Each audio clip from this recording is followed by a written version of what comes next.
Welcome to the morning after season 30 edition here in the league. Just a reminder there, thanks to Vin Diesel for sponsoring this year. Don't forget to check out The Pacifier on Disney Plus. Really wonderful movie. So yeah, don't forget that. Streaming now. We will get right into the action. We'll make this a short show. Next week I'll do another one with the All Fantasy team, Fantasy Honors, and then to go over what the points are for the Super Bowl round. We'll go into this round and finish up here. Horn Dogs take down the Bruisers, 68.5 to 54.5. The Horn Dogs needed a win and a Griff loss to get in. Unfortunately, the Gargactyls won. He also needed to outscore the Gargoyles/Pterodactyls, which did not happen. So the Horn Dogs are eliminated with that one. They did have a big week as they ended, though. Justin Fields, good game. Isaiah Likely, good game. Bruisers, Matt Stafford, good. Everybody else kind of struggled. Colts just needed to put up some points. Unfortunately for him, he did not. Badgers needed a win and to put up quite a bit of points. He had got the win, but didn't put up the points. 66 to 51.5 over the Colts.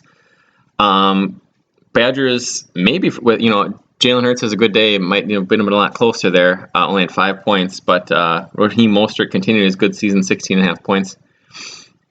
And the Colts, Saquon Barkley had 16.5, and that was about it for him. Tua struggled. Their offense line was bad. Adams and Ridley struggled. Didn't help him there. Minotaurs take down the Cardinals, 77.5 to 66. Disappointing week for a few of my guys. David Montgomery and Tony Pollard only combined for 7.5 points. Minotaurs, huge game from Desmond freaking Ritter, 19 points. Also 10.5 from Odell Beckham there to propel him to a win and to clinch a playoff berth for himself. As I mentioned earlier, 82.5 to 78 for the Gargactyls over the Dingos. The Dingos' luck this year seems to be that he has a good week lately, these last 6 or so weeks, and then everyone else has an even better week. But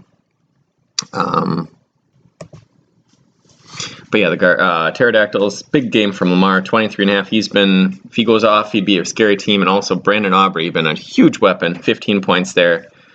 Solid week by Dino with Debo, Zeke, Dak Prescott, big games there.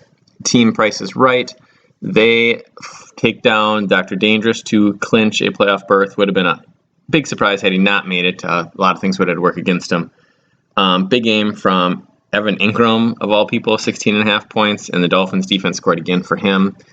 Dr. Dangerous late season slide continued. Baker Mayfield, the only person in double digits with 16.5. DeAndre Swift looks worn down. CeeDee Lamb's been great, 9.5, but the rest of the team let him down there. And finally, the Maulers take down Little Big Men.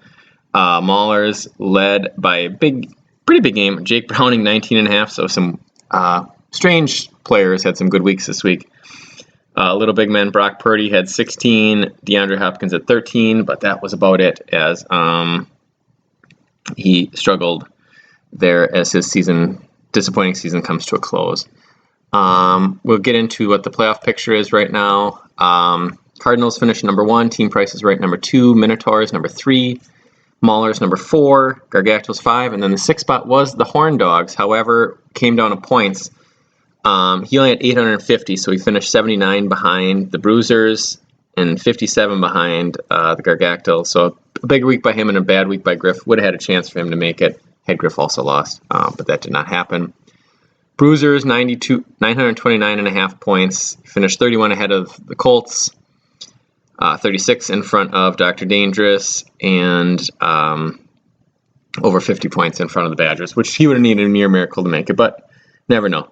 But that is how that plays out. And high points this year, 5 teams tied with 2 wins, 4 teams had 1 win, and then the Minotaurs, Little Big Men, and Dingos did not have a high point win this year. So next year we'll put that money into that. So next year's winner of the high point will get $20.